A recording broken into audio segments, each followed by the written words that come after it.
اللہ من الشیطان الرجیم بسم اللہ الرحمن الرحیم والسماء ذات البروج، قسم ہے برجوں والے آسمان کی۔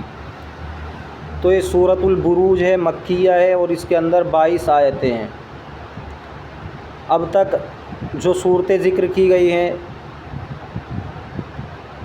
اس پارے میں، جو پہلی صورت تھی سورۃ النبأ، وہاں سے سبق شروع ہوا۔ تو ان صورتوں میں قیامت کے احوال کو بیان کیا گیا۔ اس سے پہلی صورتوں میں مومنین کو کیا ملے گا، مکذبین کو کیا ملے گا، وہ چیزیں بیان کی گئی۔ اب اس صورت کے اندر مسلمانوں پر ظلم کرنے والوں کے لیے اللہ کی طرف سے جو لعنت ہے اس کا بیان ہے۔ اصحاب الاخدود پر لعنت کی گئی ہے۔ اصحاب الاخدود کون ہیں؟ تو اس میں بہت سے واقعات ذکر کیے جاتے ہیں۔ ان میں سے ایک واقعہ یہ ہے کہ یمن کے اندر ایک بادشاہ تھا۔ آپ صلی اللہ علیہ وسلم کی پیدائش سے تقریباً 70 سال پہلے ایک بادشاہ تھا، اور اس وقت جو زمانہ چل رہا تھا وہ عیسیٰ علیہ السلام کا زمانہ تھا، یعنی عیسیٰ علیہ السلام پر ایمان لانے والے، ان کی شریعت کو ماننے والے مسلمان کہلاتے تھے۔ لیکن یہ بادشاہ ظالم تھا، خود کو رب کہلواتا تھا اور خدا کہلواتا تھا، لوگوں پر ظلم کرتا تھا، کافر تھا۔ اپنے یہاں پر یہ ایک کاہن کو رکھتا تھا، ایک جادوگر کو رکھتا تھا، ایک ساحر کو رکھتا تھا۔ وہ کاہن لوگوں کے سامنے غیب کی باتیں بتاتا تھا شیطان سے پوچھ کر، اسی طرح ستاروں کو دیکھ کر اندازے لگاتا تھا۔ اسی طرح وہ لوگوں میں کام کرتا رہا، لوگوں کو غیب کی باتیں بتاتا رہا، جھوٹ سچ پھیلاتا رہا۔ ایک وقت یہ آیا کہ وہ بوڑھا ہو گیا۔ جب یہ کاہن بوڑھا ہو گیا تو اس نے بادشاہ سے درخواست کی کہ میرے لیے آپ کوئی نوجوان لڑکا منتخب کر دیں تاکہ میں اپنا علم اس کو سکھا دوں، اور جو میرے پاس یہ غیب کی باتوں کا علم ہے اور اسی طرح ستاروں کو دیکھ کر جو میں اندازے لگاتا ہوں، باتیں بتاتا ہوں، وہ علم میں اپنا منتقل کر دوں۔ لہذا بادشاہ نے ایک ذہین و فطین لڑکا منتخب کر دیا۔ وہ اس کے یہاں پر کہانت سیکھنے لگا، اس کے پاس سیکھتا رہا۔ لیکن جب وہ گھر سے آتا تھا اور اس ساحر کے پاس پہنچتا تھا تو راستے میں ایک راہب کا گھر تھا۔ راہب کہتے ہیں جو عیسائی عالم ہو۔ عیسائی عالم کو کیا کہتے ہیں؟ راہب۔ تو یہ راہب مسلمان تھا، کیونکہ اس وقت مسلمان کون تھا؟ جو حضرت عیسیٰ علیہ السلام کی شریعت کو مانے۔ یہ اس راہب کے پاس رکتا اور اس کی باتیں سنتا، اس کو عبادت کرتے ہوئے دیکھتا، اس کی واعظ و نصیحت میں بیٹھتا۔ لہذا یہ لڑکا اس راہب سے متاثر ہونے لگا اور اس راہب کی باتیں اس کو پسند آنے لگی، کیونکہ وہ حق باتیں بیان کرتا تھا اور اس کی باتیں عقل کو لگتی تھی، اس کی باتوں میں روحانیت تھی، دل کا اطمینان تھا، سکون تھا۔ تو یہ لڑکا اس کی باتوں سے متاثر ہو گیا اور اسلام میں داخل ہو گیا۔ یہ لڑکا مسلمان ہو گیا۔ بہت زیادہ وقت اس کے پاس گزارنے لگا۔ جب ساحر کے پاس جاتا، کاہن کے پاس جاتا تو وہ اس کی پٹائی کرتا، اس کو مارتا کہ اتنی تاخیر سے کیوں آیا ہے۔ اسی طرح جب واپس گھر لوٹتا، راستے میں راہب کے پاس رک جاتا، پھر گھر جانے میں تاخیر ہو جاتی تو گھر والے پٹائی کرتے، اس کو مارتے کہ اتنی تاخیر سے کیوں آیا ہے۔ اس نے راہب سے شکایت کی کہ میرے ساتھ ایسا ایسا معاملہ ہے، جب ساحر کے پاس پہنچتا ہوں، کاہن کے پاس پہنچتا ہوں تو وہ مارتا ہے، گھر پہنچتا ہوں تو گھر والے ستاتے ہیں۔ تو راہب نے اسے یہ ترکیب بتائی کہ جب ساحر کے پاس جائے تو کہہ دینا کہ گھر والوں نے روک لیا تھا، اور جب گھر والوں کے پاس جائے تو کہہ دینا کہ ساحر نے روک لیا تھا۔ لہذا اسی طرح یہ سلسلہ چلتا رہا۔ پھر ایک وقت یہ آیا کہ اس نے دیکھا ایک راستے میں بہت خطرناک جانور لیٹا ہوا ہے، خوفناک، ڈراؤنا، شیر بھی ہو سکتا ہے یا کوئی اور جانور۔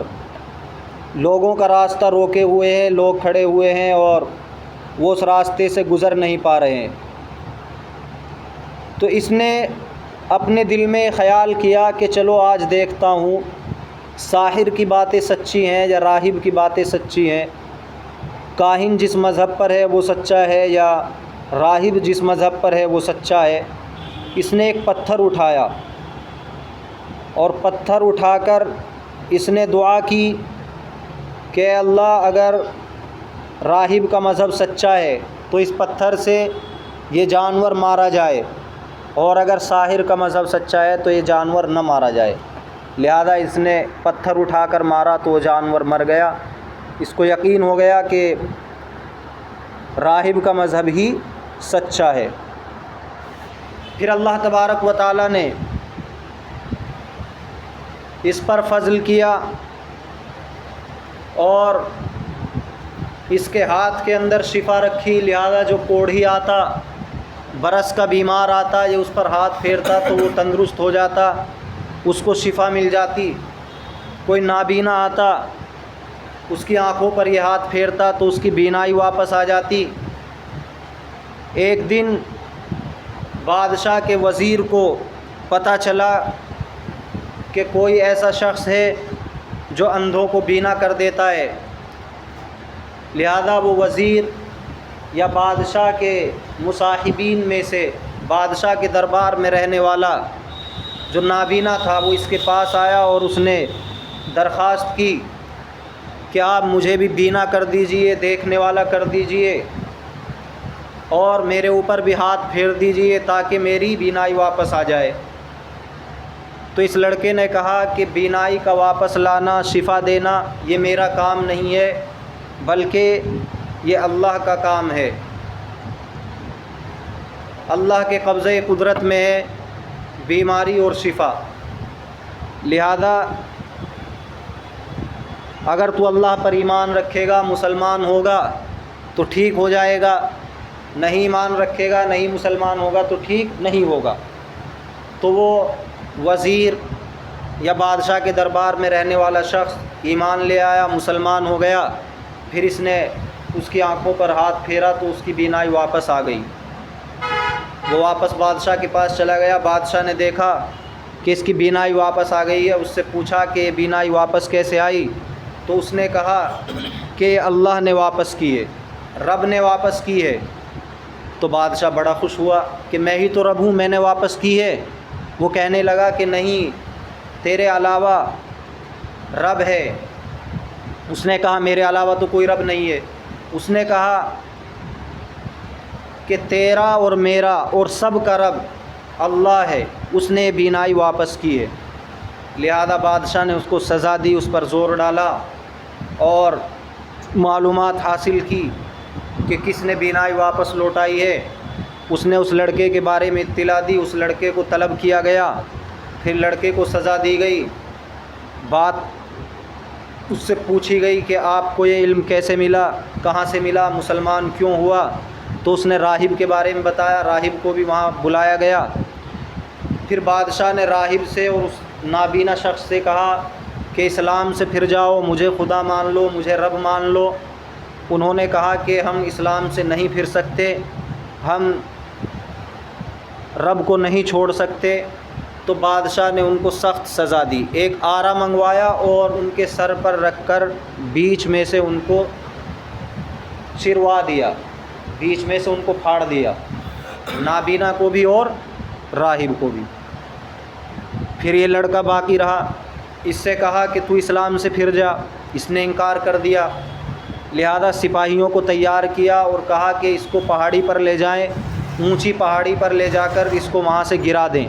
پہلے اس سے پوچھے کہ اسلام سے پھرتا ہے یا نہیں، اگر اسلام کو چھوڑ دے تو واپس لے آئے، اگر اسلام کو نہ چھوڑے تو اس کو اونچی پہاڑی سے گرا دینا۔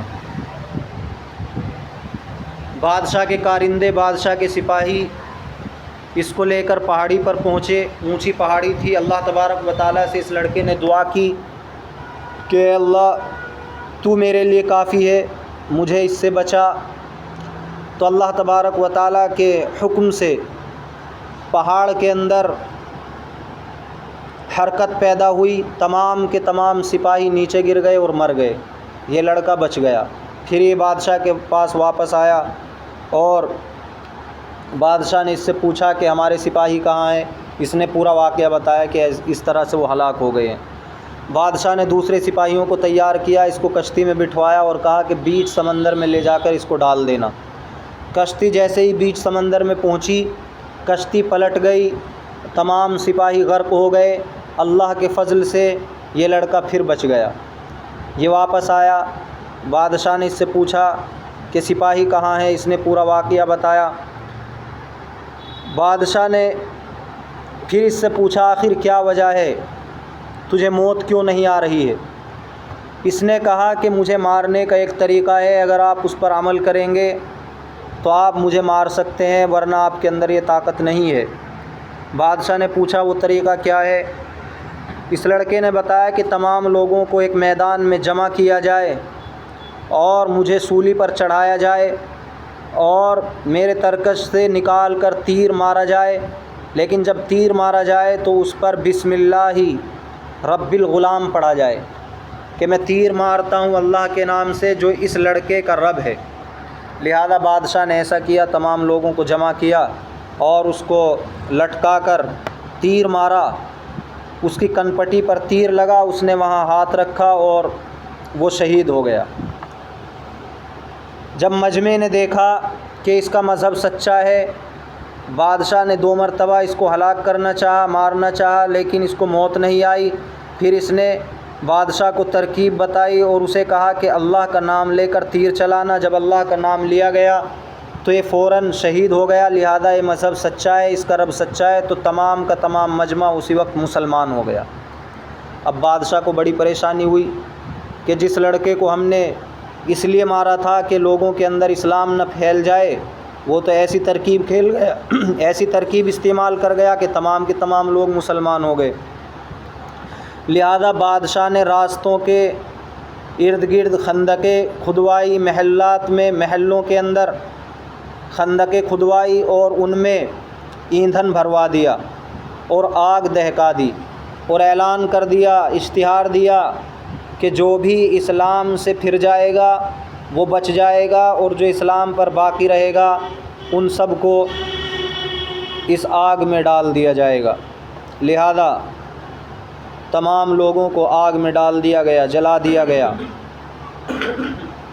ایک عورت آئی، اس کی گود میں دودھ پیتا بچہ تھا، وہ آگ میں جب اس کو ڈالا جا رہا وہ ہچکچائی، اس کے ذہن میں خیال آیا ہو، اپنے بچے کی محبت جوش ماری ہو کہ چھوٹا بچہ بھی جل جائے گا۔ اللہ تبارک و تعالیٰ نے اس چھوٹے بچے کو زبان دی، وہ بولا اور اس نے کہا کہ صبر کیجیے، آپ حق پر ہیں اور آگ میں داخل ہو جائیے۔ لہذا وہ عورت بھی آگ میں داخل ہو گئی۔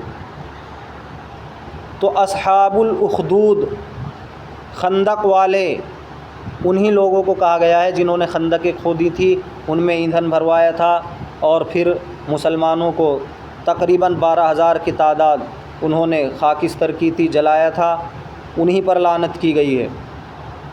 دیکھو والسماء ذات البروج، قسم ہے آسمان کی، ذات البروج جو برجوں والا ہے، بڑے بڑے ستاروں والا ہے۔ برجن جمع بروج، اس کے معنی محل بھی آتے ہیں، لیکن اکثر مفسرین نے مراد لیا ہے بڑے بڑے ستاروں والا۔ بعض مفسرین کہتے ہیں محلات والا ہے، یعنی جو نگرانی کے لیے فرشتے مقرر ہیں ان کے گھر بنے ہوئے ہیں آسمانوں میں۔ والیوم الموعود، اور قسم ہے اس دن کی، موعود جس کا وعدہ کیا گیا ہے، جس کا وعدہ کیا گیا ہے، قیامت کا دن۔ وشاہد ومشہود، اور قسم ہے اس دن کی، شاہدن جو حاضر ہونے والا ہے، ومشہود اور اس دن کی جس میں حاضر ہوا جاتا ہے۔ تو شاہدن جو حاضر ہونے والا ہے، جمعے کا دن، کیونکہ ہر ہفتے جمعے کا دن حاضر ہوتا ہے، آتا ہے۔ و مشہود اور اس دن کی کہ جس میں حاضر ہوا جاتا ہے، اس سے مراد ہے عرفہ کا دن، 9 ذی الحجہ یوم عرفہ، کیونکہ اس دن کے اندر تمام لوگ حاضر ہوتے ہیں، جمع ہوتے ہیں، پوری دنیا سے حجاج کرام حاجی لوگ جاتے ہیں اور عرفہ میں جمع ہو جاتے ہیں، تو اس دن کی قسم کہ جس میں حاضر ہوا جاتا ہے۔ قتل اصحاب الاخدود، مار ہو، لعنت کی گئی اصحاب الاخدود، خندق والوں پر، النار ذات الوقود، یعنی ایسی آگ والوں پر جو ایندھن والی تھی، ایسی آگ والوں پر جو ایندھن والی تھی، اذ ہم علیہا قعود، جس وقت وہ اس کے ارد گرد بیٹھے ہوئے تھے، اس کے کناروں پر، خندقوں کے کناروں پر بیٹھے ہوئے تھے، دیکھ رہے تھے مسلمانوں کو کس طرح سے ستایا جا رہا تھا۔ اذ ہم علیہا قعود، جس وقت وہ خندق کے کنارے بیٹھے ہوئے تھے، وَهُمْ عَلَى مَا يَفْعَلُونَ بِالْمُؤْمِنِينَ شُهُودٌ، اور وہ عَلَى مَا يَفْعَلُونَ بِالْمُؤْمِنِينَ، اس چیز پر یا اس چیز کو یفعلون جو وہ کر رہے تھے، بالمؤمنین مومنین کے ساتھ، شہودن دیکھ رہے تھے، وہ مومنین کے ساتھ کیے جانے والے کام پر گواہ تھے، حاضر تھے، دیکھ رہے تھے۔ وما نقموا منہم، اور انہوں نے نہیں انتقام لیا، اور انہوں نے نہیں مومنین کی جانب سے کوئی برائی محسوس کی سوائے اس کے، مومنین کی جانب سے نہیں انہوں نے کوئی عیب پایا سوائے اس کے، ان یؤمنوا باللہ العزیز الحمید، کہ وہ ایمان لائے اللہ پر جو زبردست ہے، قابل تعریف، یعنی مومنین کے اندر کوئی عیب نہیں تھا، صرف اور صرف اگر کوئی عیب تھا ان کی نظروں میں تو یہ تھا کہ وہ ایمان لائے، یعنی ان کا ایمان لانا ہی ان کی نظروں میں جرم تھا جس کی یہ سزا دی گئی۔ وما نقم، تو نقم ینقم، اس کے معنی آتے ہیں کسی چیز کو برا سمجھنا، تو نہیں برا سمجھا انہوں نے مومنین کی جانب سے مگر اس چیز کو کہ وہ ایمان لائے، یا نہیں انہوں نے بدلہ لیا مومنین سے مگر اس چیز کا کہ وہ ایمان لائے اللہ پر جو زبردست ہے، قابل تعریف ہے۔ الذی لہ ملک السماوات والارض، جس کے لیے آسمانوں اور زمین کی سلطنت ہے، واللہ علی کل شیء شہید، اور اللہ تبارک و تعالی ہر چیز کو دیکھنے والے ہیں، ہر چیز پر حاضر ہیں، یعنی ہر چیز کو دیکھنے والے ہیں۔ والسماء ذات البروج، قسم ہے آسمان کی، ذات البروج، برجوں والے آسمان کی قسم، برجن جمع بروج، والیوم الموعود، اور اس دن کی قسم جس کا وعدہ کیا گیا، وعدہ یعید وعدا وعیدتاً، وعدہ کرنا، موعود اس میں مفعول ہے جس کا وعدہ کیا جائے، وشاہد ومشہود، شاہد حاضر ہونے والا، شہید یشہد شہود حاضر ہونا، تو گواہ کو بھی شاہد کہا جاتا ہے اس لیے کہ گواہی وہی دیتا ہے جو حاضر ہوتا ہے اس معاملے میں، جس معاملے کی وہ گواہی دیتا ہے۔ ومشہود، اور اس دن کی قسم کہ جس میں حاضر ہوا جائے، یہ اس میں مفعول ہے۔ قتل، مارا جائے، مارا گیا، تو مارا گیا اس کا نتیجہ نکلے گا لعنت کی گئی، رسوا کیا گیا، اصحاب الاخدود، خندق والوں کو، اخدود جمع اخادید، اس کے معنی آتے ہیں خندق، خدہ، خدہ خدن کے معنی آتے ہیں کھودنا، اخدود جمع اخادید، خندق، تو خندق والوں پر مار ہو، قتل کیے جائیں، لعنت ہو۔ النار ذات الوقود، یہ مبدل منہ بدل ہے، یعنی ایسی آگ والوں پر جو ایندھن والی ہے، ذات الوقود، وقود کے معنی ایندھن، اذ ہم علیہا قعود، جس وقت وہ اس پر، علیہا اس پر، یعنی خندقوں پر، یعنی خندقوں کے ارد گرد، خندقوں کے کنارے پر، خندق کے کنارے پر قعود بیٹھے ہوئے تھے، تو قائد کی جمع قعود۔ وَهُمْ عَلَى مَا يَفْعَلُونَ بِالْمُؤْمِنِينَ شُهُودٌ، وہم شہود، تو وہ دیکھ رہے تھے علامہ اس چیز کو یفعلون بالمؤمنین جو وہ کر رہے تھے مومنین کے ساتھ، وما نقموا، اور نہیں انہوں نے کوئی عیب پایا مومنین کے اندر سوائے اس کے کہ وہ اللہ پر ایمان لاتے ہیں، جو زبردست ہے، قابل تعریف ہے۔ عز یعز عزتا، زبردست ہونا۔ الذی لہ ملک السماوات والارض، جو ایسا ہے کہ اسی کے لیے ہے آسمانوں کی اور زمین کی سلطنت، واللہ علی کل شیء شہید، اور اللہ تبارک و تعالی ہر چیز پر گواہ ہے، حاضر ہے، دیکھنے والا ہے۔ اللہ تعالی ہر چیز کو دیکھنے والا ہے۔